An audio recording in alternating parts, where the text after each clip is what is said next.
যে গুণাগুণগুলো ছিল সেইগুলো আপনাদের ভিতরে শিফট হয়ে যাচ্ছে। সুতরাং এখন ভূত শিফট হয়েছে এক জায়গার থেকে আর এক জায়গায়, কিংবা হচ্ছে। আপনি যে প্রশ্ন করলেন স্বৈরাচারের ভূত কার গারে, স্বৈরাচার ওই যে শক্তির রূপা, ও তো বৈশা থাকবে না। স্বৈরাচারে তো আপনি তারাই দিচ্ছেন, অর্থাৎ যাদের হাতে ছুরিটা ছিল সন্ত্রাসীদের কাছে, তাদেরকে সরাই আমরা নির্বাচনের মধ্যে ডাক্তারদের হাতে দিলাম। এখন ডাক্তাররা রূপান্তরিত হচ্ছে কিসে, সেইটি হলো আমাদের দেখবার বিষয়। আর সেটা এইগুলা প্রমাণ করে যে ইয়েস, যেমন আপনি গণভোট মানছিলেন, এখন আপনি মানছেন না। আপনি কি আদেশ মানলেন, নির্বাচনের জন্য যে আদেশ রাষ্ট্রপতি দিল, রাষ্ট্রপতি তো বৈধ করে দিচ্ছে আপনাদেরকে, যে আপনি বৈধভাবে নির্বাচন করতে এই একটা মাত্র প্রক্রিয়া, এই যে রাষ্ট্রপতির আদেশ এবং গণভোটের অধ্যাদেশ, সেটা আপনি এসে বাদ করে দিলেন। তার মানে আমরা আপনাদের অ্যাটিটিউডটা বুঝতে পারতেছি যে আপনারা কি করতে চান। তার মানে আমরা যাদেরকে ডাক্তার বিশ্বাস করে ছুরিটা দিছি হাতে, যে এই দেশের মানুষের অপারেশন করে হার্ট ভালো করবে, কিডনি ভালো করবে, লিভার ভালো করবে ইত্যাদি, কিন্তু তারা তো বলছেন যে তারা জুলাই সনদ বাস্তবায়ন করবে।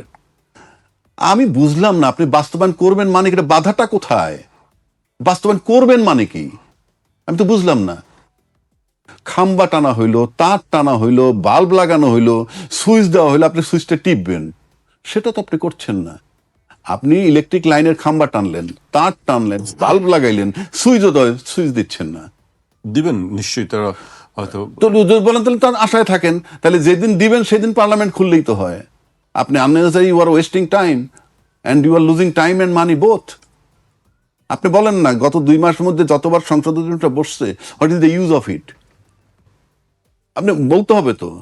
কোনো আর্গুমেন্ট হয় নাই, কিচ্ছু হয় নাই, কোনো যৌক্তিক আলোচনা হয় নাই। আপনি বলতেছেন এটা অবৈধ, বলতেছেন এটা বেআইনি, রাষ্ট্রপতি এটা পারেন না। আমি পরিষ্কার আইনের ভাষা বলতেছি যে আপনি যেটা একবার মেনে নিবেন, in accordance with law, no right, আপনি ওখান থেকে সরতেই পারবেন না। আইন বলতেছে, আপনি আইন, পরিষ্কার আইন বলতেছে। এখন একটা কথা আছে, ফ্যাক্টাম ভ্যালেট যাকে বলা হয়, অর্থাৎ আপনি যদি মনে করেন যে এটা আইন সিদ্ধ না কিন্তু মেনে নিছেন, ওখান থেকে আর শিফট, ওটা বৈধ, ওইটা তখন আইনি ভাবে বৈধ। আমি চ্যালেঞ্জ ছুড়ে দিচ্ছি। আপনি তো খালি মুখে আপনি বলছেন, আমি বারবার বলতেছি, তালাবদ্ধ গাড়ি কিংবা তালাবদ্ধ ঘর, এই সংবিধানটা হলো তালাবদ্ধ ঘরের মতো। এখন এটার ভিতরে ঢুকতে হলে 2টা প্রক্রিয়া আছে। একটা হইলো গণভোটের ভিত্তিতে যদি রায়ের মাধ্যমে সংস্কার পরিষদ হয়ে ঢোকেন, ইজি। আর নয়তো তালা না পেলে দরজা ভেঙে ঢুকতে হয়। পরিষ্কার, এই সংবিধানে যদি ঢুকেন গণভোট এবং জুলাই সনদের আইনি ভিত্তি মোতাবেক না ঢোকেন, তাহলে দরজা ভেঙে ঘরে ঢোকার মতো হবে। সেটা করতে পারবেন, 2/3 মেজরিটি আছে, কইলেই হইলো। তো আপনি যখন নিজে এটা ভাবেন 2/3 মেজরিটির বলে আপনি তালা দিয়া চাবি দিয়া তালা খোলার সিস্টেমে না গিয়া আপনি ভেঙে ঢুকবেন, এটি তো ইমপ্লাইজ, এটা একটা বার্তা দেয়। সেই বার্তাটাই হলো যে ডাক্তারের হাতে ছুরি দিছিলাম, সেই ডাক্তার সাহেবরা এখন ডাক্তার রূপের থেকে অন্য রূপে শিফট হচ্ছে, অর্থাৎ স্বৈরাচারের ভূত শিফট হয়ে আমরা এখন আবার আরেক দিকে চলে যাচ্ছি। জি, ফ্রম ডে ওয়ান রিভার্স। মানে একটা পার্লামেন্ট হইল, এখন তো গুছানো হয় নাই, কিছুই হয় নাই। সমস্ত অধ্যাদেশগুলার যে ভাইটাল, যেটা ভালো চেঞ্জ আসে, কিংবা একচ্ছত্র আধিপত্য নষ্ট হয়, কিংবা কিছু দপ্তর, কিছু রাষ্ট্রীয় কিছু অর্গান স্বাধীনতা পায়, সেগুলোকে আমরা বাতিল করে দিলাম আরো শুদ্ধ করে আনবো বলে। এটা কি হয়? গ্রামে গঞ্জের লোকও এখন বোঝে। এই যে ভাই বললো সংবিধান, you believe it or not, গ্রামের গঞ্জের লোকের কথা বলে, তা না হইলে তারা 106 বলে, তারা গণতন্ত্র এই সংবিধান বোঝে। এবং আপনি দেখেন 2/3 মেজরিটি মানে তো সিংহভাগ ভোটার, 51% ভোটার তারা।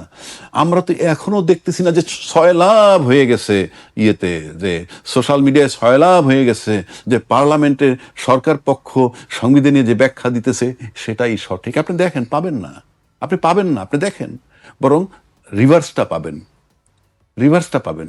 তাহলে আলটিমেট রেজাল্টটা কি? সংবিধানের আমরা মাঠ পর্যায়ে নিয়ে গেছি এবং ওরা হাসির পাত্র হচ্ছি। এখন আসেন, এই যদি আপনি কৃচ্ছতা সাধন বলেন, বিদ্যুৎ সাশ্রয়ে বলেন, আমার পার্লামেন্ট অ্যাবসুলটলি অকার্যকর। আমি পার্লামেন্টে আলাপ আলোচনাগুলো কি শুনি দেখেন, আপনার এখানে একটা লোক চাকরির জন্য আবেদন করবে, আপনি চেয়ারম্যানের লেখার কথার কথা বলছি, চেয়ারম্যান সাহেব আবেদন করে লেখান, কিন্তু ভুলবশত এমডি কে আবেদন করে লিখে ফেলছে। কিন্তু ভিতরের ফ্যাক্ট হলো আপনি অত তারিখের বিজ্ঞাপনে আমি দেখে আকৃষ্ট হয়েছি, আমি এই পদে চাকরিটা চাই, ইতি অমুক। কি অপরাধ হইছে? আপনি এমডি আর চেয়ারম্যান ভুল ধরে বসে থাকবেন? পার্লামেন্টে কি আলোচনা হইতেছে?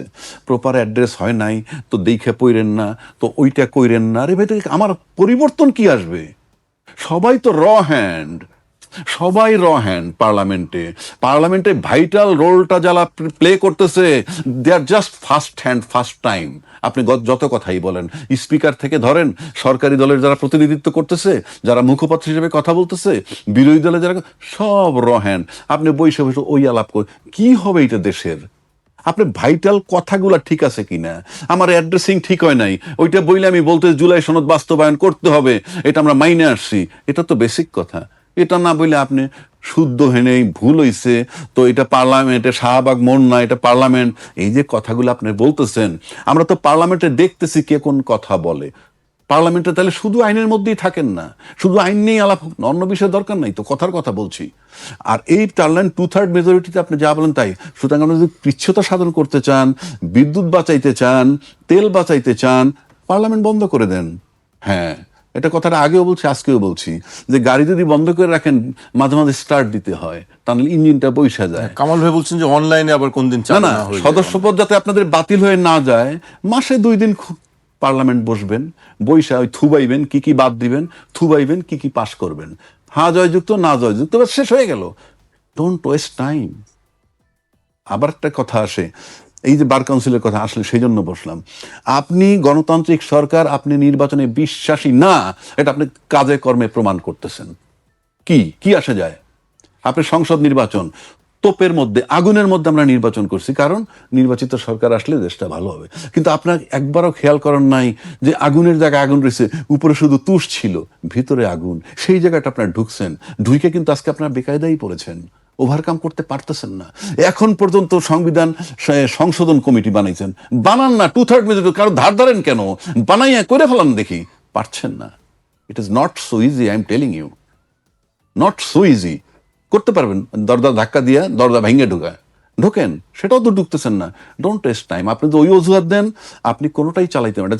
স্রেফ করোনা টাইমের মতো ঘরে বসে থাকতে হবে, এবং তার কথা যদি ধরি আমি, তাহলে অনলাইনে আপনি পার্লামেন্ট করেন, কিচ্ছু আসে যায় না।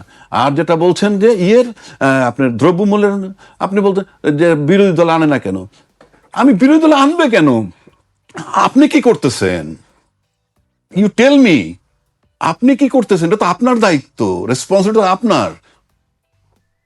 দুপক্ষেরই আমি দুই পক্ষেরই। আচ্ছা, তেলের সংকট আপনি পার্লামেন্টে বসে বলতে হবে, আমরা যে তেলের সংকট ফেস করতেছি, এটা আপনি দেখেন না? আপনি পাম্পে যে লাইন আপনি দেখেন না? কথার কথা বলে আপনি দেখেন না? দ্রব্যমূল্যের ঊর্ধ্বগতি আপনি টের পান না? আপনি মাদক নির্মূল করবেন, fine, I do appreciate it, কিন্তু এটা নিয়ে খুব বেশি আলোচনা হয় না। কিন্তু আমাকে চট করে আনলেন মাদক। আসার কথা কিন্তু যে দ্রব্যমূল্য নিয়ন্ত্রণ করব, সিন্ডিকেট কোথায় কোথায় আছে আমরা ধরবো, ধরছেন? সিন্ডিকেট তো একটা ফ্যাক্টর।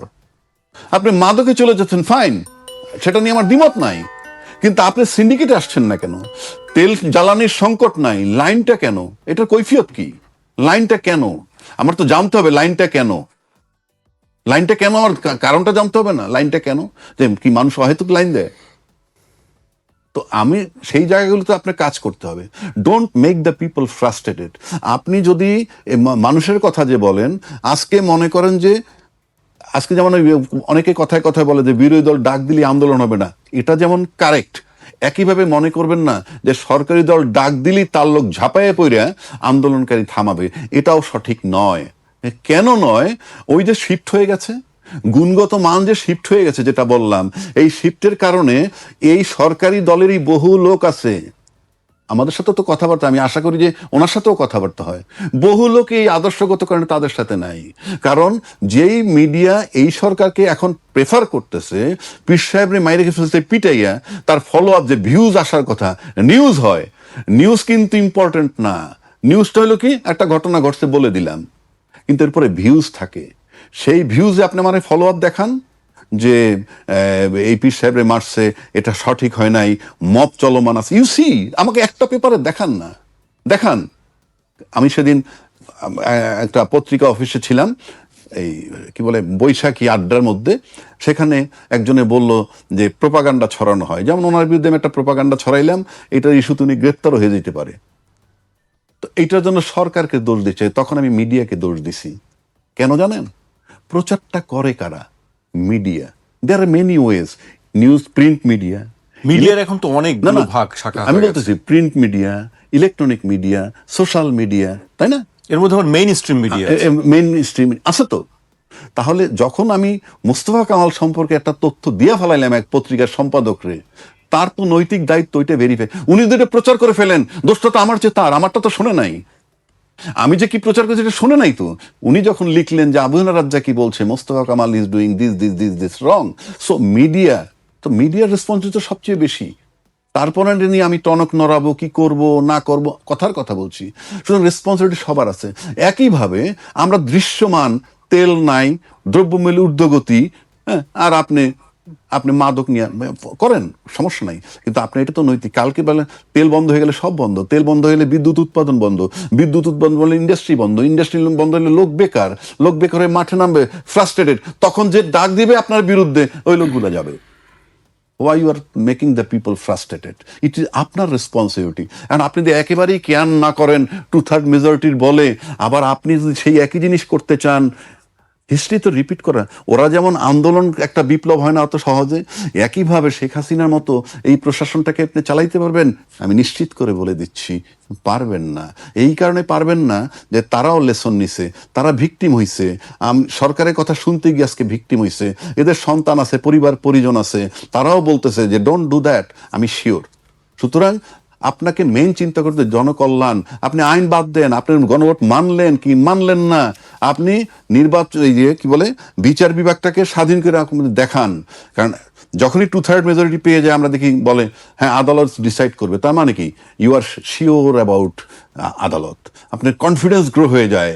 যে নাহলে আপনি আদালতে শিফট করেন কেন? আদালতে মানুষ ভয় পায়, আল্লাহ আদালত কি করে না করে, বাট ভেরি কনফিডেন্টলি আপনি যখন বলতেছেন আদালতের সিদ্ধান্ত আমরা চূড়ান্তভাবে মেনে নিব, এরকম কথা যদি বলেন, সো